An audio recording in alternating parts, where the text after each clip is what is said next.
A Plaguelands Media production. Hey everyone, this is Hugh from Plaguelands Media bringing you a very special book review today, so cheers.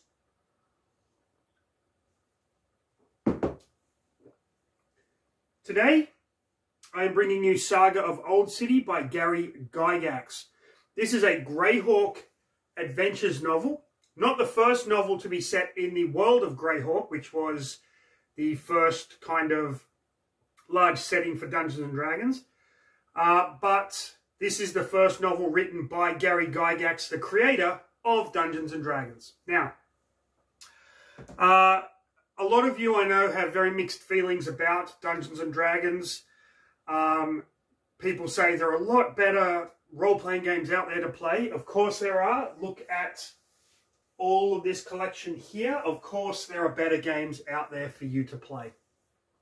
However, Dungeons & Dragons has a place that is very near and dear to my heart. I had the old red box Dungeons & Dragons basic set back in the day.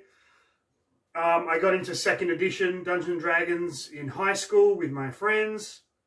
Moved on to 3rd edition and 3.5. Ran a few games and campaigns. Had some very fond memories of that. 4th edition I kind of glossed over. But as you can see, I still love 5th edition, although I know Wizards of the Coast have kind of dropped the ball on it with their open gaming license crap and the AI art and all that kind of thing. I'm not here to talk about that. I'm just here to say, yes, I understand there are better games than Dungeons & Dragons. I do get it. I do own a lot of them.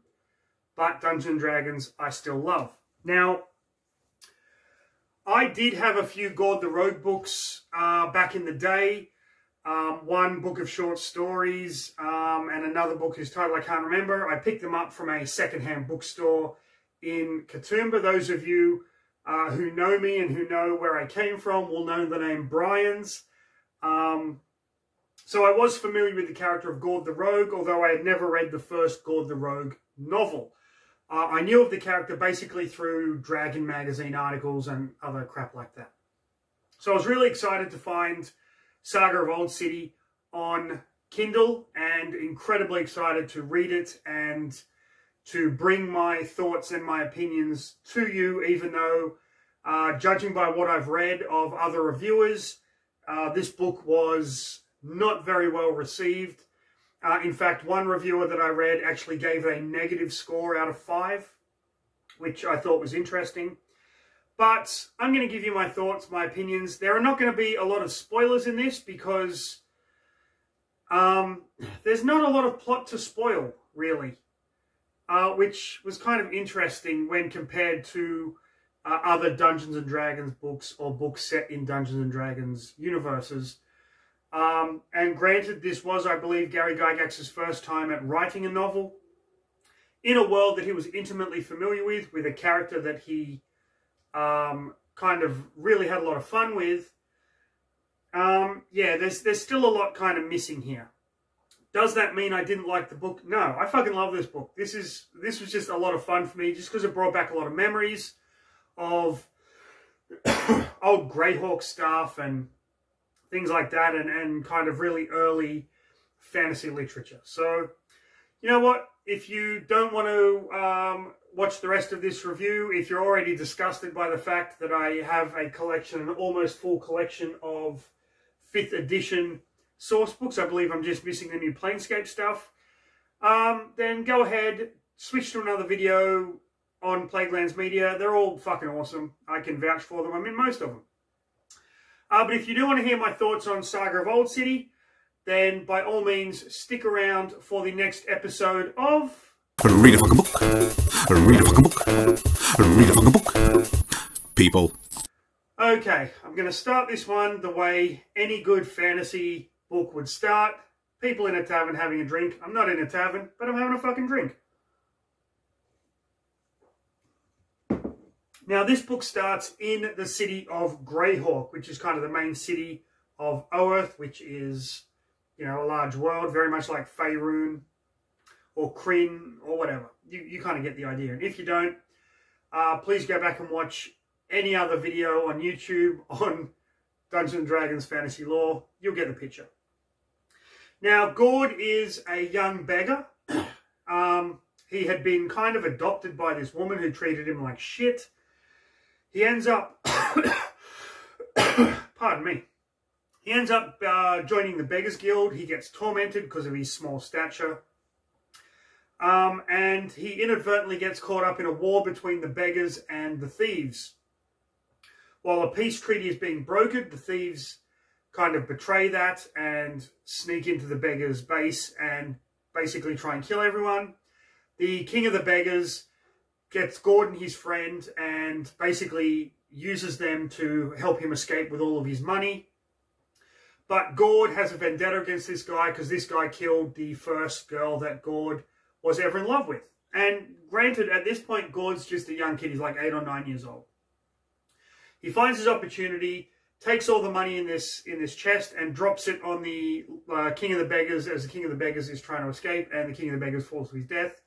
Gord and his friend flee into the city, get new identities, get a little bit of education from some scholars, and then set off in the broad, wide world. And that is really where this story takes place, in Gord traveling across the land, having adventures. He rescues a girl who's being held as a captive by this nobleman, and he escapes with her and they fall in love. But when he takes her back to her father, he feels that she betrays him because the father throws him in prison for about 6 months. And then he is freed by one of his former friends that he met when he was working as an acrobat with some gypsies. And he travels with a friend. They get into a war between the woodland folk and this crazy king that's trying to invade, and Gord is a part of that. And then Gord goes off on this adventure with a barbarian and a druid. And then they get split up, and Gord and the barbarian find the druid. Then they go on this crazy adventure to find a relic in this hidden cairn that's being protected by a demon and a giant snake. And they get this relic, and then they go off, and then ultimately Gord finds himself back in Greyhawk, where he confronts his former bullies in the Beggars Guild, kicks the shit out of them, and then goes off to seek high adventure, which, pardon me, will happen in the second book, Artifact of Evil, which I haven't read and I have yet to find. So, that's basically the plot. Was it fun? Yeah, for sure. A lot of different things happen to him. You learn how he grows from being a beggar to a thief to an acrobat to a warrior. You see how his skills kind of... basically, you know what? You see how he levels up. That's all there is to it. You watch this character level up as you're reading the book. You watch him go from a level 1 thief up to probably a multi-class thief, ranger, warrior, more or less. He educates himself. He becomes wise in the world. All that kind of good stuff. That's what is positive about this book. Does this book have any negatives? Yes. Gord is a misogynistic prick through most of this. So if you don't like that kind of fantasy literature, you don't like that kind of character, you're probably not going to like this. He's a very dated character by today's standards. I personally don't hold that against him. I think when you read a book like this, you have to read it within the context that it's set. You cannot put today's modern character standards on a character like this. It doesn't work. And if you do that, you're going to be ruining 100% of older books that you read. You're going to be going back and reading early Stephen King and going, that guy's a fuckwit. That doesn't make sense. This book should never have been published. He said the N-word, even though it's the 1950s in the book, and blah, blah, blah. You're not allowed to say that word. Naughty, naughty, very naughty. Okay? You're just going to ruin books for life if you start putting your own moral 2024 sensibilities on stuff that was written 30, 40, 50 years ago. Doesn't work. That's my opinion. You might have a different opinion, and if you do, please leave a comment down below so we can get a dialogue started. Okay? That's perfectly fine. You know, scream abuse at me if that's what you want to do. At least it'll get a dialogue started on this subject, because it's a very important subject and not a lot of people are talking about it at the moment, in my opinion. Mind you, I haven't watched a lot of YouTube videos that don't involve cats playing a piano. There you go. The second thing about this is The same issue I had with the Bond film Quantum of Solace. It's the best way to put it. There's never any point in this book where you feel like Gord is in any danger. There's no high stakes here. And sometimes that's a good thing. Sometimes you just want to read about the character winning and winning and winning and winning because you don't want to feel stressed, you don't want to feel tense, you don't want anything bad to happen.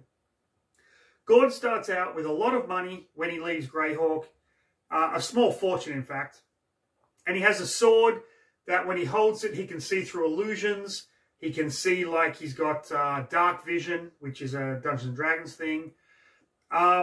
So he's already more powerful than pretty much most of the other characters. The only thing he doesn't have is magic. But the druid that he meets up with by the name of Curly, he's pretty powerful at the end of the novel. And his barbarian friend Chert has this battle axe that when he says the battle axe's name, it strikes true every time. So they pretty much can take down anything. And in fact, there are long stretches of this book where they're traveling and the author actually says, no, brigands confronted them because they looked at them and said, it's not worth it. Like, then where's the adventure there? Also, there's not a lot of typical fantasy monsters. Now, I'm not as familiar with Greyhawk or the Greyhawk setting as I am with, say, Faerun or Kryn or Planescape or any of those other ones. Eberron. What's the one by the dudes from the Call of Netherdeep people? Let me just find it here somewhere. Wildmount. There we go. Wildmount. I knew I could find it. I'm not as familiar with Greyhawk as I am with them.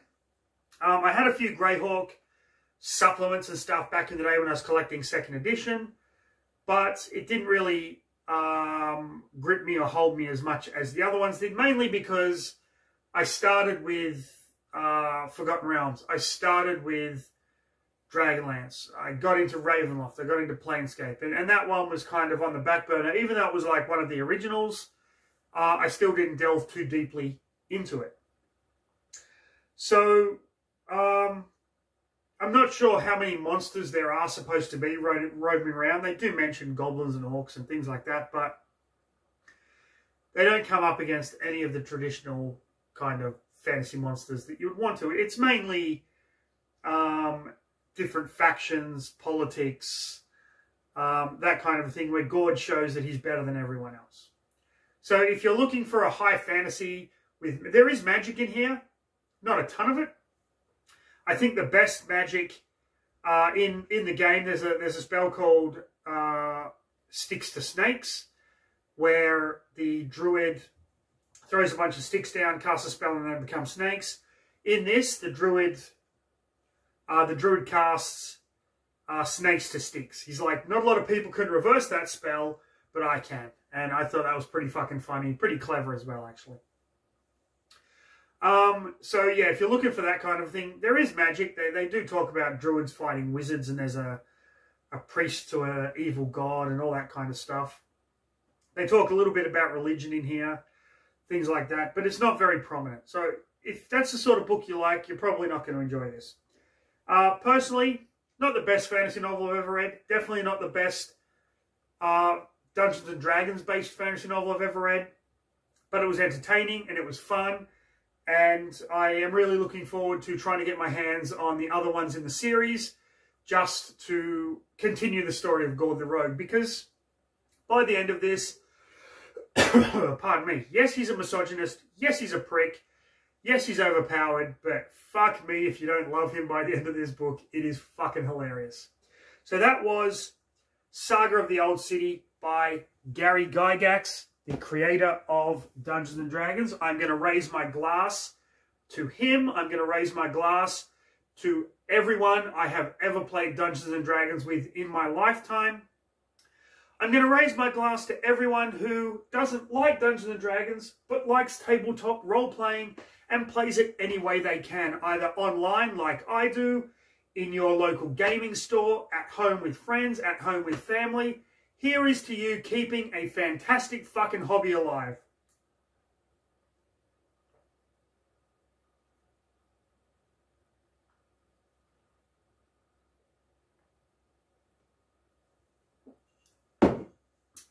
So, if you enjoyed the video, please like, subscribe, leave a comment.